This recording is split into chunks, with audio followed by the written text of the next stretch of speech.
kita bisa saling greet each other ya. Jadi seperti biasanya kalau kita merayakan hari ulang tahun, itu yang dari senior di kebaktian di sini ya, di gereja kita itu ya, bisa ikut juga. Jadi kita sangat senang sekali ya. So indeed, we're very happy to have the AM together with us. Every year is a joyous occasion to have you, alright? And then whenever we come together, suddenly it becomes like a big service. Look at the numbers. Just now you all scared off my pianist. My pianist is like, wah, cannot play for the first song ya. Tapi tidak apa-apa ya, karena kita memang kelihatannya besar, tapi kita masih satu keluarga di dalam Yesus ya. Even though we look so big, but we are also one family in Christ. Okay, so we remember that. So today is a special occasion because we remember not only the Indonesian anniversary, but do you know what happens tomorrow? National Day of Indonesia. Jadi hari ini kita merayakan bukan saja hari ulang tahun ya persekutuan kita, tapi juga besok adalah hari kemerdekaan bangsa Indonesia, Republik Indonesia atau Bangsa Indonesia. Jadi minggu lalu kita merayakan siapa? Kemerdekaan siapa? Bangsa Singapura ya. Jadi banyak sekali yang merdeka ya di bulan-bulan Agustus. Oke, jadi hari ini khotbah saya adalah merdeka di dalam Kristus. So I will preach in bahasa, then summarize a bit lah. I will try to keep it short for today ya. Jadi hari ini semoga tidak panjang-panjang ya. Oke, jadi naskah Alkitab saya adalah, sorry, maybe I click for myself. Yeah, sorry, thank you.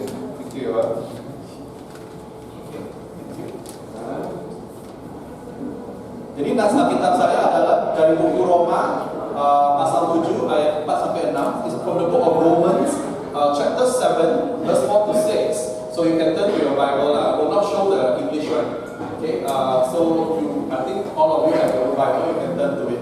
Alright? Okay, sudah siap ya? Mari kita membaca bersama. So we will read together. Okay, Romans 7, 4 to 6. 1, 2, 3. Sebab itu, saudara-saudaraku, kamu juga telah mati bagi hukum Taurat oleh tubuh Kristus, supaya kamu menjadi milik orang lain, yaitu milik Dia yang telah dibangkitkan dari antara orang mati, agar kita berbuat bagi Allah.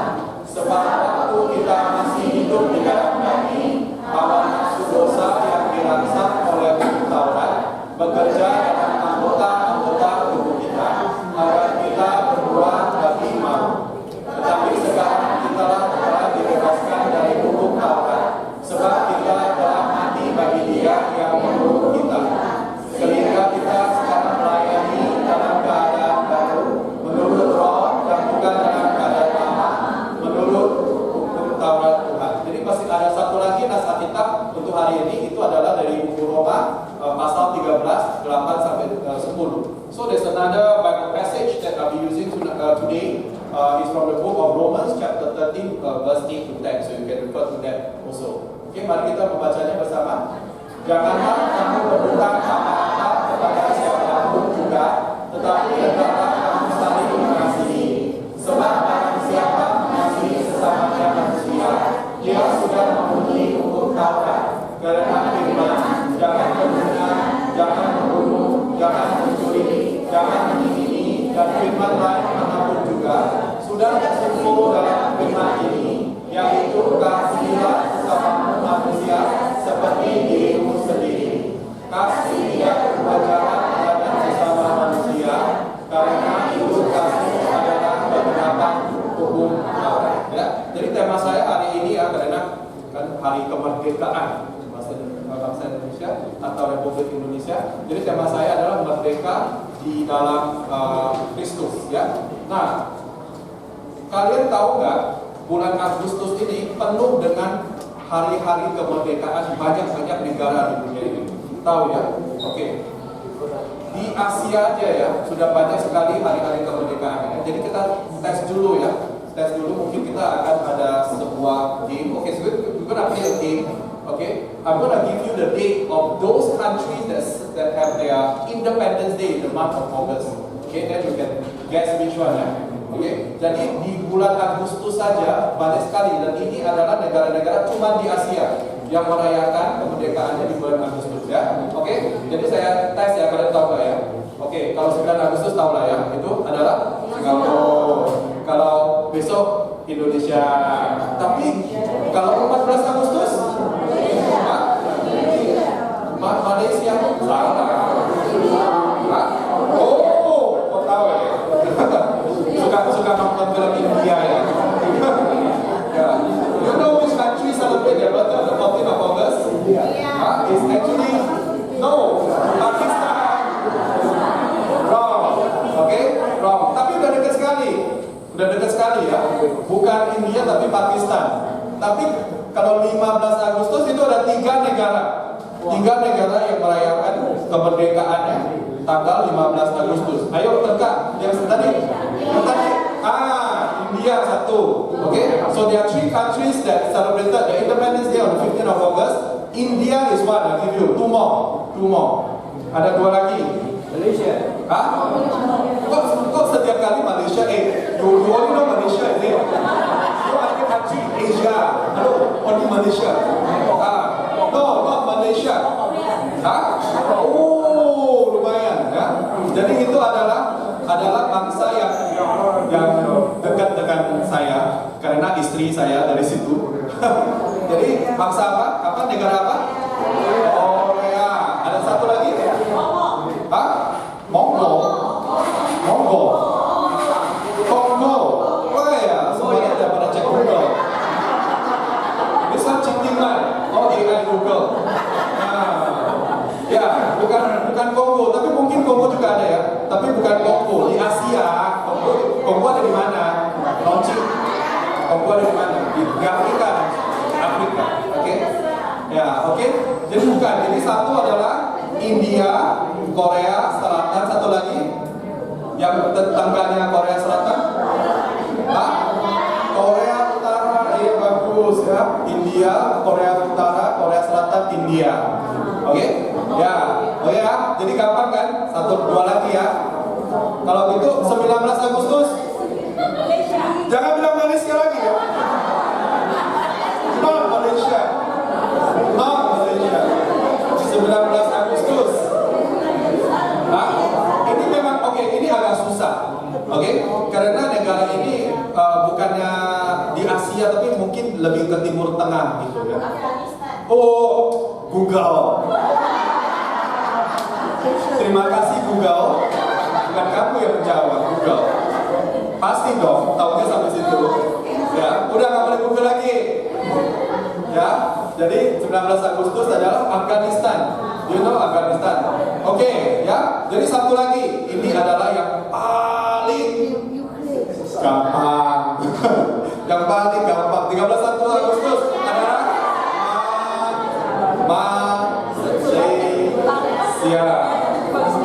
Malaysia. Oke. Jadi banyak sekali yang merayakan hari-hari kemerdekaan. So we have so many countries that celebrate their independence. Okay. Tapi apakah arti merdeka itu? Kalian tahu artinya merdeka itu? Kalau bilang merdeka, apa artinya? Freedom. Merdeka. Freedom, right? What is merdeka? Not merdeka generation. I don't want to know about merdeka generation. Okay. But what does it mean when somebody says merdeka? Apa artinya merdeka? Bebas. Oh, bebas. Bebas, you know what's bebas? Bebas means free.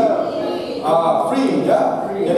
Jadi dari kamus KBBI ya, kamus KBBI itu apa itu? Kamus Besar Bahasa Indonesia. Karena besar sekali kamusnya ya. Jadi merdeka itu adalah bebas gitu ya. Dari perhambaan. Perhambaan itu jadi seperti kayak slavery ya. Free from perbudakan ya. Free from slavery, and then penjajahan is colonization ya, or dominion. Oke, penjajahan atau kekuasaan. Kekuasaan is dominion pihak tertentu. Jadi inilah ya. Jadi dibilang bebas. Oke. Tapi sekarang saya mau tanya lagi kepada kalian. Ketika kita sudah merdeka, bangsa Indonesia kan sudah merdeka kan? Apakah kita benar-benar bebas? Bebas? Kita bebas nggak kamu? Nggak bebas ya? Masih harus bayar pajak kan? Kalau bebas masih bayar pajak kan? So the question is, but are we truly free? Okay, is there such thing as totally free? Ya, kita belum tentu bebas. Ya, karena kita mungkin saja bebas dari kekuasaan Belanda atau Jepang, tapi sekarang ada di bawah pemerintahan Indonesia. Ya, jadi kita bukan yang bebas, kita cuma ganti tuan. Ngerti? Jadi we are not really free, we just change master only. Ya, from this master to that master. Ya, karena tidak ada yang benar-benar bebas, gitu ya. Kalau kita di Indonesia, kita masih di bawah pemerintahan, dan di bawah pemerintahan itu ada apa? Ada hukum. This is the Constitution Book of Indonesia. Okay, because if you are under a government, that means there are law, right? There are law that you have to obey. That means you are not truly free. Okay, ada hukum, ya. Ada hukum yang kita suka, tapi ada juga hukum yang tidak suka, ya. Kalian tahu semuanya hukum di Indonesia? Tahu? Ada. Tapi tahu semuanya hukum yang di Indonesia? Nggak tahu. Yang sebagian yang tahu apa aja. Ya, saya baru-baru ini ya, baru pulang ke Indonesia. Saya punya HP, ya, HP Singapura. Masih bagus, tapi tadi ada story lah, so I don't know whether itu I wrap up a bit later lah. Jadi HP saya itu masih bagus ya, Samsung, memang udah agak lama tuh masih bagus. Jadi saya ingat papa saya waktu itu kan HP-nya udah rusak. Saya bilang, apa, saya ambil HP saya kasih kamu, ya di Indonesia, saya kasih. Terusnya saya langsung bawa ke Indonesia, langsung kasih HP-nya. Jadi papa saya pas mau coba, nggak jalan. Nggak bisa, tapi kita nggak tahu kenapa kan, nggak bisa kan, karena kita kan orang-orang Singapura yang unik ya, saya kan orang-orang Singapura yang unik ya, jadi saya sangka ini salah Telkom, ya, salah Telkom, padahal pakainya Telkomsel udah paling bagus kan ya, apa yang punya pemerintah itu Telkomsel kan, yang merah itu ya, Telkomsel lah, jadi saya sangka wow, padahal udah Telkomsel kan, jadi saya langsung ke Telkomsel kantor, saya bilang kenapa ini nggak bisa? Oh, terus dia bilang, oh ya, nggak apa-apa ini gampang aja, gampang. Ini mau dinyalakan dulu, nyalakan. Orangnya nggak kasih tahu, ini adalah undang-undang. Dia nggak kasih tahu. Orangnya cuma bilang, ini perlu dinyalakan aja, dinyalakan. Saya tanya, nyalakannya di mana? Di bea cukai. Saya sangka, lo kok nyalakan HP di bea cukai, bukannya lo yang nyalain kan ya? Dia bilang, di bea cukai harus nyalain. Tapi dia bilang, nggak apa-apa Pak, cepat ya, 30 menit dinyalakan 30 menit, ya kan? Jadi saya sangka, ya oke lah, gampang ya. Terus, jadi saya langsung naik mobil kemana? Bea Cukai.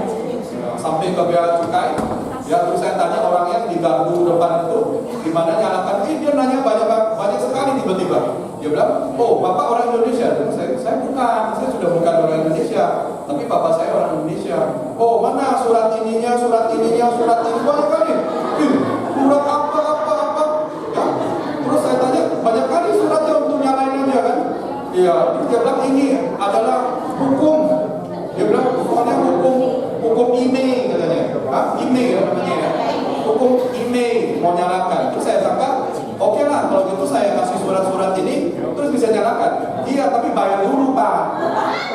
Dia bilang begitu, bayar dulu Pak. Terus saya tanya berapa bayarnya. Terus dia kasih tahu ini merek apa dulu, ini tahun berapa dulu. Jadi saya dengarnya aja udah mau muntah darah. Ya, ini udah berapa Bapak belinya berapa? Ada bonnya. Saya sangka aduh kok parah sekali ya. Terus saya bilang ya nggak apa-apa. Terus dia bilang kalau hitung segini Pak bayarnya. Saya lihat pas mau bayar itu bayarannya itu hampir 3 kali lipat daripada harga HP sekarang ya, bukan yang pas baru ya. Sekarang ini loh 3 kali lipat untuk nyalakan aja. Jadi saya udah kasih tau, dia bilang nggak apa-apa Pak, Bapak mungkin masuk lagi dulu, ntar baru berbincang. Terus saya udah nggak kesel ya, udah gimana gitu ya. Terus saya habis itu dia lihat saya, ini pakai celana pendek. Dia bilang, oh celana pendek nggak boleh masuk, loh, celana pendek. Ya, jadi setengah hari saya cuma ngomong aja yang bilang. Terus saya kesel sekali karena ini undang-undang yang bertele-tele. Ini direkam nggak ya? Kata saya. Ini adalah undang-undang yang bertele-tele yang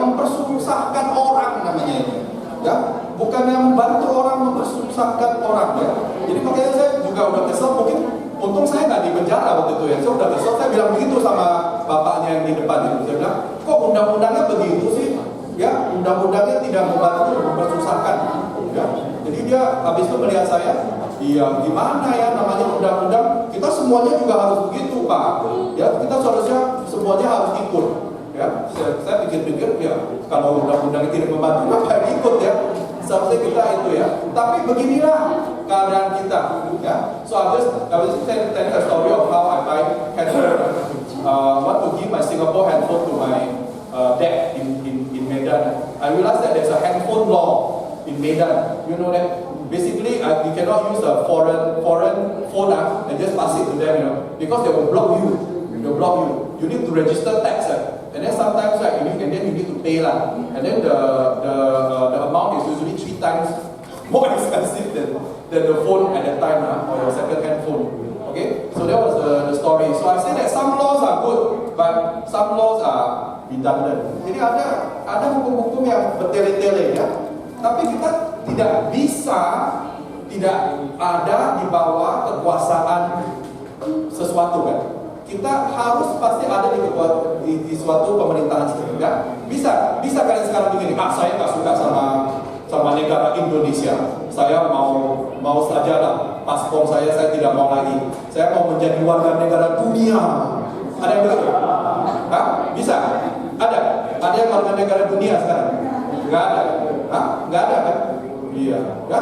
Karena kita itu dimanapun juga kita berada, sekali lagi kalau kita ada di dunia ini, kita pasti di bawah pemerintahan atau hukum, atau di bawah suatu kekuasaan. Ya, kalau kamu bisa lari dari negara, kamu juga tidak bisa lari dari alam. Ngerti? Karena pasti ada juga kekuasaan alam. Ada juga, ya, karena ada pasti ada kekuasaan alam di mana, ya, seperti ada yang di sini tidak bisa tua. Semua orang pasti tua kan? Karena itu adalah hukum alam. Ya, jadi dimanapun kita berada, itu tidak ada yang namanya mutlak bebas. There is no such thing as complete freedom. Okay, we will be under something, under a dominion or under a law or under a country. Okay, if you have complete freedom, that is called anarchy. Ya, jadi kalau mutlak kebebasan mutlak itu adalah kekacauan. Sebenarnya, jadi kamu mau ngapain aja, tidak ada aturan, tidak ada negara, tidak ada kalau tiba-tiba negara tidak ada aturan, apa yang terjadi? Kekacauan. Ya, orang bakar-bakar barang, orang curi-curi, orang rampok, itulah kekacauan. Ya. Karena itu kita harus tahu, tidak ada kebebasan mutlak, kita pasti ada di bawah sebuah hukum atau seorang tuan. Okay? Jadi inilah yang dibahas di buku Roma oleh Paulus. Ya, jadi menurut Alkitab ini yang Paulus bilang ya. Dia bilang begini, sebab itu saudara-saudaraku, kamu juga telah mati bagi hukum Taurat oleh tubuh Kristus, supaya kamu menjadi milik orang lain. Jadi dia tidak bilang, oke, kalau kamu sudah dibebaskan, kamu sudah mati untuk ini, dan kamu boleh pilih mau kemana aja enggak. Dia langsung bilang kalau kamu sudah mati, di dalam dosa-dosamu, kamu pastikan hidup di dalam Kristus. Ya, jadi pilihannya adalah dosa atau Kristus, mati atau hidup, begitu aja pilihannya. Pilihannya cuma 2, ini atau itu, nggak ada yang pilihan lain ya. Jadi itulah yang sangat jelas sekali ya, yang telah dibangkitkan dari orang mati agar kita berbuah bagi Allah. Oke, jadi Alkitab sangat jelas kalau di dunia ini cuma ada 2 pemerintahan. Oke, 2 pemerintahan ya. Kalau seperti jasmani kita memang adalah pemerintah Indonesia, pemerintah Malaysia tetapi ya secara spiritualitas, secara Tuhan ya, di dalam dunia ini cuma ada 2 ya. Kamu ada di dalam kerajaan gelap atau kerajaan terang. Kamu ada di dalam Kristus atau di dalam iblis. Kamu di dalam dosa atau kamu di dalam spiritual ya, di dalam kebenaran. Itu aja ya. Jadi Paulus sangat itu jelas sekali ya di buku Roma ini ya. Dan dia bilang begini juga. Dia langsung melanjutkan, dia bilang sebab waktu kita masih hidup di dalam daging, hawa nafsu dosa yang dirangsang oleh hukum Taurat bekerja dalam anggota tubuh kita agar kita berbuat bagi maut ya. Jadi di sini Paulus memakai kata hukum Taurat. Tetapi kalau kamu baca lagi, Paulus juga memakai kata-kata seperti dosa. Jadi hukum dosa ya, hukum duniawi itu sama ya. Okay? So Paul is very clear. There's only 2 power in the world. Okay? either God or Satan, or either you're living in sin or you're living in Christ. It's just very clear, okay? And then after that he says that if you live in sin, this is who you are, in verse 5. Jadi Paulus bilang, kalau kamu mau hidup secara duniawi, inilah hidup ini, ya. Inilah hidup yang secara duniawi ini, ya. Dan dia bilang kalau kita menerima hidup duniawi, hidup kita akan bagaikan hidup yang dijajah oleh dosa. Kenapa dipakai kata-kata dijajah oleh dosa? Bukankah kalau kita hidup semau gue kan enak? Hidup semau gue kan enak kan? Mau ngapain aja ngapain gitu ya. Kenapa Paulus memakai kita akan dijajah oleh dosa? Karena kalau kita hidup di dalam dosa, kadang-kadang apa yang kita perbuat itu bukan dari diri kita, tetapi dari dosa. Ya, dan kadang-kadang seperti orang-orang kita ya, kita pasti mau berbuat baik, ya kan? Tapi kadang-kadang kita mau berbuat baik, tadi malahan jadi dosa. Kenapa? Karena di dalam kita adalah hati yang egois. Itulah kenyataannya ya. Jadi kita akan senantiasa berada di bawah pemerintahan dosa yang akan menjadi belenggu. Ya, jadi kalau kamu memilih bukan memilih Kristus, jadi ada cuma dua ya, di dalam Kristus atau di dalam dosa. Kalau kamu memilih dosa, dosa akan menjadi belenggu kamu. Ya, jadi yang menjadi Tuhan kamu itu bukan kamu sendiri, itu adalah dosa. Jadi yang mengontrol kamu, tahu ya, yang membuat kamu yang mengendalikan kamu itu bukan kamu sendiri, tapi itu adalah dosa. Itu adalah kenyataan kalau kamu masih di dalam pemerintahan dosa atau pemerintahan iblis atau pemerintahan duniawi ini. Ini adalah kenyataannya. Dan kamu tidak akan bisa lari, kamu tidak akan bisa melepas dari belenggu itu. Okay, so if you live in sin, you will be the slave of sin. So basically is that. So Paul was very clear there. Okay, dan disambung lagi dari ayat ke-6. Tetapi sekarang kita telah dibebaskan dari hukum Taurat, sebab kita telah mati bagi Dia yang mengurung kita, sehingga kita sekarang melayani dalam keadaan baru menurut Roh dan bukan dalam keadaan lama menurut huruf hukum Taurat. Ya, jadi Paulus bilang, tapi kita bukan seperti yang dulu, karena kita sekarang sudah diselamatkan oleh Yesus Kristus. Kita sudah diselamatkan dari belenggu dosa. Jadi sepertinya kita dulu ini hidup di dalam penjajahan, ya, mungkin penjajahan Belanda atau Jepang. Tapi sekarang kita sudah diselamatkan, ya, untuk menjadi negara yang baru, ya. Dan sebab kita telah mati bagi Dia, dan Dia itu adalah dosa, ya. Yang Dia itu bukan Yesus. Jadi ketika kita membaca ini, dia kan bilang yang mengurung kita. Jadi kita kadang-kadang bilang, Yesus mengurung kita, bukan. Ya, yang dikatakan Paulus adalah sebab kita telah mati. Dulunya kita mati bagi dosa, ya. Dan dosa itu mengurung kita. Tapi Yesuslah yang telah menyelamatkan kita, ya. Kita sekarang melayani dalam keadaan baru menurut Roh dan bukan dalam keadaan lama menurut hukum Taurat, ya. Jadi karena itu, karena itu kita sekarang adalah orang-orang yang terselamat, ya. Tapi apakah Anda merasakan seperti orang-orang yang terselamat? Tidak ada yang bergumul lagi dengan dosa. Ada di sini? Ada yang masih bergumul dengan dosa? Setiap hari kan? Setiap hari, ya. Nah itulah kenyataan kita. Karena kita masih hidup di dalam dunia ini. Okay? Even though we are free, okay, by the power of the Holy Spirit in Christ, we still struggle with Christ. Dan tidak mudah untuk bebas dari belenggu dosa. Itu sangat susah sekali, ya. Dan Paulus saja juga merasakan itu. Paulus saja sudah juga pernah merasakan bagaimana susahnya untuk keluar dari belenggu dosa. Karena itu di Roma 7:19 ini kata Paulus ketika dia masih hidup di dalam dosa, ya. Dan dia bilang begini, ya. Dia bilang, sebab bukan apa yang aku kehendaki, yaitu yang baik yang aku perbuat, melainkan apa yang tidak aku kehendaki, yaitu yang jahat yang aku perbuat, ya.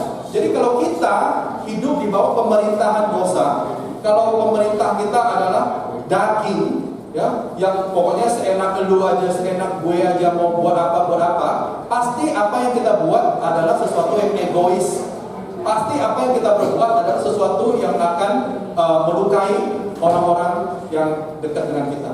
Karena hati kita adalah hati yang sangat ini sekali yang sangat pelit, sangat egois, yang sangat jahat. Hati kita adalah hati yang buruk, dan ini yang dikatakan Paulus. Dan Paulus sendiri merasakannya. Paulus loh. Kalian tahu ya Paulus siapa ya? Paulus, ya, Rasul Paulus, ya, dia juga merasakannya. Rasul Paulus yang kita kira sangat suci ya, pasti Rasul Paulus sangat suci ya. Tapi Rasul Paulus juga merasakannya, dan dia bilang begini, ya, karena ada dosa di hati saya, bukan apa yang aku kehendaki ya. Jadi saya mau berbuat yang baik, katanya itu. Saya mau berbuat yang baik, tapi yang aku yang perbuat melainkan yang jahat. Itulah kenyataan dosa. Itulah kenyataan kalau kita masih hidup di bawah naungan duniawi, ya. Jadi kadang-kadang kita bersangka, oh ya, saya orangnya sangat baik sekali. Kita bukan orang baik. Kita semuanya bukan orang baik. Kita adalah semua orang yang egois. Kita cuma mementingkan diri kita sendiri, ya. Kalau kita tidak mementingkan diri kita sendiri, kita mementingkan keluarga kita sendiri, kita mementingkan teman kita sendiri, kita mementingkan bangsa kita sendiri. Pokoknya kita mau gue, saya. Semuanya itu begitulah hidup kita ya. Pokoknya kalau saya untung saya nggak peduli. Pokoknya siapapun yang menderita, saya tidak peduli. Karena itu adalah kehidupan kita. Dan Rasul Paulus bilang, sebenarnya saya mau berbuat baik tapi susah sekali. Saya mau membantu orang tapi kadang-kadang susah sekali. Saya mau untuk bercakap jujur, tapi kalau saya bercakap jujur entar keluarga saya masuk penjara. Ya mungkin ada ya. Mungkin ada kadang-kadang kita melihat mungkin di Indonesia, mungkin ada juga pejabat-pejabat yang mau bercakap jujur. Tapi dia bilang kalau saya bercakap jujur ntar gimana anak saya, ya. Jadi udah nggak apa-apa lah, bohong aja, nggak apa-apa lah itu, ya. Karena itulah yang dibilang Rasul Paulus, saya mau berbuat baik loh. Tapi bagaimana? Apa yang saya perbuat malahan jadi jahat. Saya mau membantu malahan melukai. Itulah adalah pergumulan yang serius yang benar. Ini adalah kenyataan manusia. Karena kita masih hidup di bawah dunia ini yang hukumnya adalah hukum dosa. Ya, hukum di dunia ini adalah hukum yang egois, hukum dosa ya. Karena itu Rasul Paulus sangat terangsang sekali dia. Oke, dia sangat terangsang sekali dan karena itu dia bilang begini, aku adalah manusia celaka. Saya adalah manusia celaka, dia bilang. Rasul Paulus sudah bilang dia, kalau Rasul Paulus bilang dia adalah manusia celaka, apalagi kita. Kita adalah manusia celaka juga. Sorry, something happening. Oh, you need a break, Okay lah, I'm gonna wrap up soon. Okay, so basically we're talking about freedom. We are living under sin. Okay, so basically this is the law, and Paul also struggled. Okay, Paul also struggled to break free from sin. Ya. Jadi pertanyaannya sekarang adalah kalau kita hidup di dalam belenggu dosa dan apapun yang kita perbuat itu adalah sesuatu yang penuh kedengkian, kejahatan, bagaimana untuk bebas dari itu? Bagaimana untuk merdeka? So how are we going to break free from the our sinful nature? Bagaimana kita bisa merdeka? Oke, jawabannya adalah bagaimana kita bisa merdeka? Oke, kalau bangsa Indonesia bagaimana mereka merdeka? Bagaimana negara kita Indonesia merdeka? Berjuang, ya kan? Harus melawan, ya, harus menang, perang, harus menang. Jadi kita juga pernah dengar lah dari dulu ya, perjuangan siapa ya dari Indonesia, siapa sih yang melawan? Ada yang melawan Belanda, saya ingatnya siapa? Dari mana tuh ada perjuangan? Timur dari mana tuh? Oh, ya misalnya kayak Patimura lah apa sekarang. Jadi harus berjuang, harus melawan sampai menang. Ya, jadi sekarang pikirkanlah, kamu bisa melawan, kamu bisa berjuang, kamu bisa berantem dengan dosa sampai menang, bisa. Dengan apa? Dengan kekuatan apa? Kekuatan dirimu sendiri. Kekuatan dirimu sendiri ya. Jadi kita selalu dengar ya, kalau kita harus merdeka, kita harus berjuang, kita harus melawan ya, kita harus terus ya. Tetapi yang diajarkan Alkitab kamu mau merdeka dari dosa? Itu bukan berjuang. Jawabannya bukan berjuang. Jawabannya adalah menyerah. Menyerah dan berserah. Ya, jawabannya bukannya saya bisa tidak berdosa lagi. Ya, saya bisa tidak, pasti saya bisa lah. Ya. Kamu kalau melihat ya orang-orang yang kecanduan, semakin mereka bilang bisa, semakin mereka tidak bisa. Ya. So, if you want to break free from the shackle of sin, from the dominion of sin, the answer is actually not to fight, not to like the old Merdeka. We want to fight the power, we want to win over them. But the answer that is given to us is actually to surrender. Is to surrender to Christ. Ya, kamu kalau melihat orang-orang yang sedang bergumul dengan Tuhan dalam dosa, semakin mereka mau kuat, semakin mereka jatuh lebih dalam ke dalam dosa. Semakin mereka bilang, oh yang terakhir, candunya yang terakhir candu. Ya, semakin mereka 2 hari lagi candu lagi. Ya, setelah ditangkap, oh terakhir, semuanya juga terakhir. Tidak akan menang, tidak akan menang.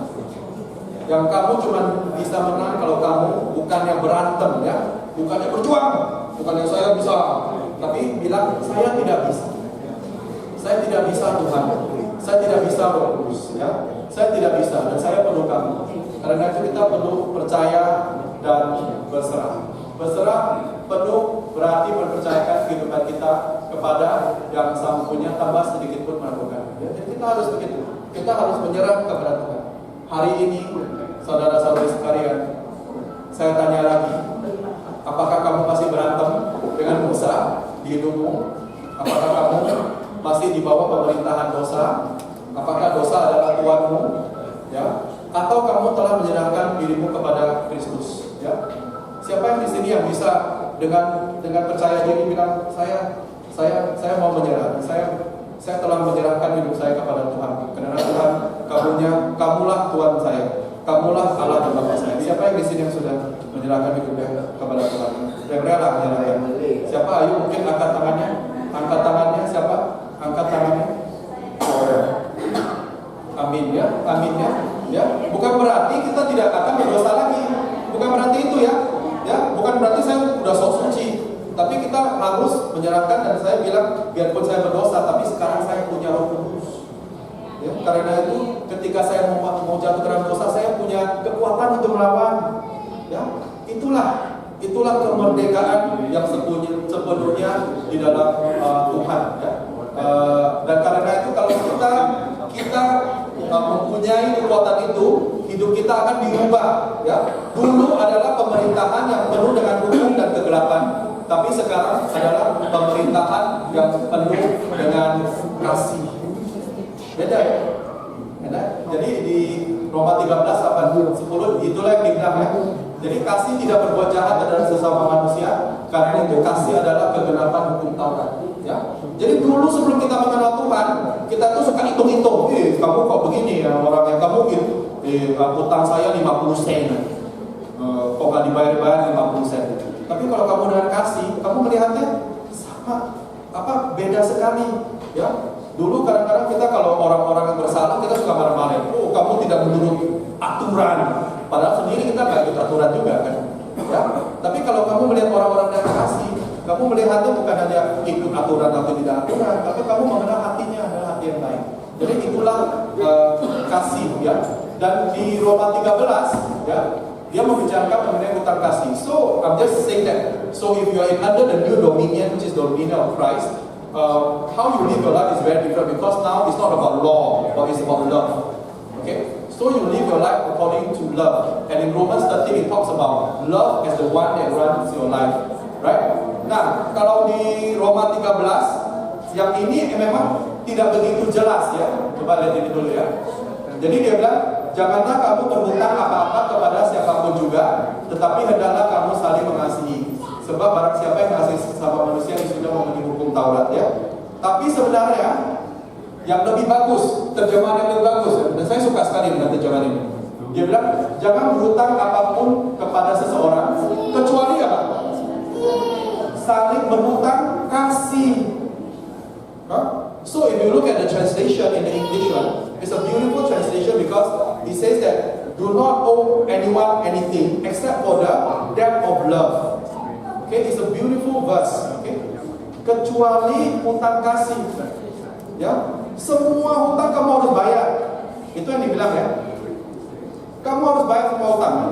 Tapi hutang kasih bukannya tidak perlu dibayar, tetapi tidak bisa dibayar. Hutang kasih yang ditunjukkan Yesus kepadamu itu tidak bisa dibayar. Kamu mau bayar mulai dari ini pasti gagal. Ya. Hutang kasih dari orang tuamu kepada kamu tidak bisa dibayar. Okay? Jadi yang paling menyakitkan ya bagi orang tua ya, kalau anaknya datang kepada orang tuanya dia bilang, emang kenapa sih, berapa sih, apakah saya bayar semua hutang saya kepada kamu? Itu paling sakit. Karena kita mengasihi anak-anak saya itu, kita itu ya, kita tidak mau dibayar. Kita mau dia menerima kasih kita. Ya. Kadang-kadang orang-orang muda begitu, emang kenapa sih? Ya, kamu memangnya mahal, kalau gitu saya bayar aja. Ya. Itu paling sakit. Hutang kasih tidak bisa dibayar. Ya, tetapi apa yang kita bisa berbuat tidak bisa dibayar, tapi kita bisa dibayar ke depan. Ngerti? Maksudnya begini, hutang kasih tidak bisa dibayar balik, tetapi bisa dibayar ke depan. Karena itu Yesus mengasihi kita supaya kita juga mengasihi ke depan. Yesus tidak mau hutang kasihnya dibalikin. Ya, Yesus nggak mau. Oh ini hutang kamu, Yesus saya balikin supaya nggak mau. Tapi Yesus bilang kamu bayar ke depan. Nah inilah kalau kita di dalam pemerintahan kasih. Inilah kalau kita di dalam pemerintahan Roh Kudus, ya, yang benar. Dan itu kita harus kita harus terima. Dan karena itu kita harus hidup berdasarkan kasih, bukan berdasarkan hukum. Kalau kita hidup di dalam Kristus, kita akan hidup berdasarkan kasih, bukan berdasarkan hukum. Ya. Jadi semua yang kita perbuat itu di dalamnya, ya, operating system yang ngerti ya, komputernya yang di dalam itu adalah menurut kasih. Jadi apapun yang kita perbuat itu menurut kasih. Itu yang semua itu yang paling indah. Dan di dalam Alkitab bilang kalau kamu mengasihi sesama, kamu telah memenuhi semua peraturan dunia. Ya. Kamu telah memenuhi. Jadi kasih di dalam Kristus bukanlah kasih yang egois, tetapi kasih yang dalam pengorban. Ya. Bukan kasih yang mengambil, tapi kasih yang memberi. Ya. Kasih dunia itu kadang-kadang maunya mengambil aja, pokoknya saya enak. Ya. Kalau pacaran pokoknya saya diituin. Ya. Okay, so if we live under love, this is the rule. The first one is if we live under Christ, the law have changed. We don't live under law, but we live under love, right? And the love of Christ is the love of Christ that give, not take away. Okay, it's the love of Christ that give, not take away. Jadi hukum mungkin bisa mengubah tingkah laku, tetapi hanya kasih yang bisa mengubah hati. Ya? Itulah yang harus kita ingat sebagai orang-orang Kristen. Kadang-kadang kita kalau mau main hukum-hukum, oke lah saya takut, jadinya saya ikut hukum ya. Tapi dalam hatinya nggak senang, ya kan? Saya tidak takut di dalam hatinya. Saya tidak mau. Ya, saya cuma ikut karena saya tidak mau ke penjara. Saya cuma ikut karena saya tidak mau dipukul. Ya. Tetapi kalau kamu di dalam Kristus itu mengubah hati. Jadi kamu rela, kamu penuh dengan sukacita, dan kamu penuh dengan kedamaian, dan kamu penuh dengan kasih. Ya. Jadi merdeka, tapi merdekalah bukan saja merdeka bangsa Indonesia, itu juga, okay. So be free, okay, and merdeka. But not only merdeka, as a country, but merdeka in Christ, okay. Merdeka dalam Kristus. Karena kalau kita merdeka dalam Kristus, kita pasti merdeka dari belenggu dosa. Kita pasti merdeka dari kematian abadi. Kita pasti merdeka dari perasaan benci, dengki, cemburu, dan tidak percaya. Banyak orang yang begitu. Kamu harus dibebaskan. Hanya Roh Kudus yang bisa membebaskan kamu. Tidak ada kekuatan dunia yang bisa membebaskan kamu dari rasa tidak percaya diri, rasa yang kedengkian, rasa kecemburuan. Hanya Roh Kudus. Hanya Tuhan saja yang bisa membebaskan. Karena itu karena harus merdeka dari itu.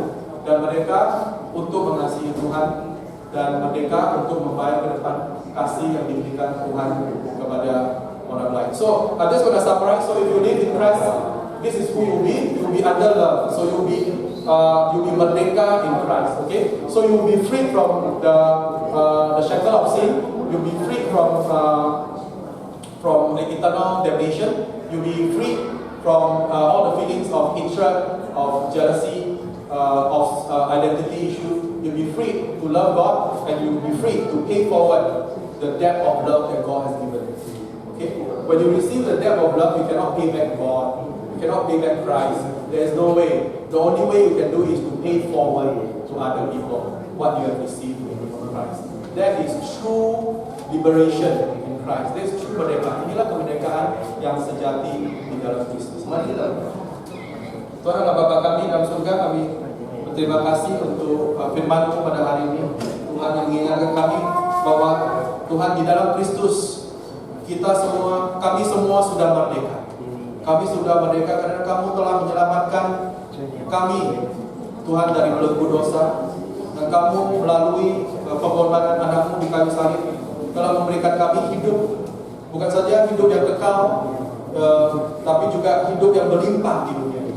Dan karena itu kami mau berterima kasih, dan kami mau merayakan, dan kami mau mengingatkan kembali siapakah kami sebenarnya. Kami bukan hanya siapa-siapa, tapi kami adalah anak Tuhan yang dicintai Tuhan. Dan kami mau berdoa untuk hari ini supaya kita bisa merayakan dan berterima kasih untuk Tuhan. Di dalam nama Tuhan Yesus kami sudah berdoa. Amin. Oke. Terima kasih. Acara selanjutnya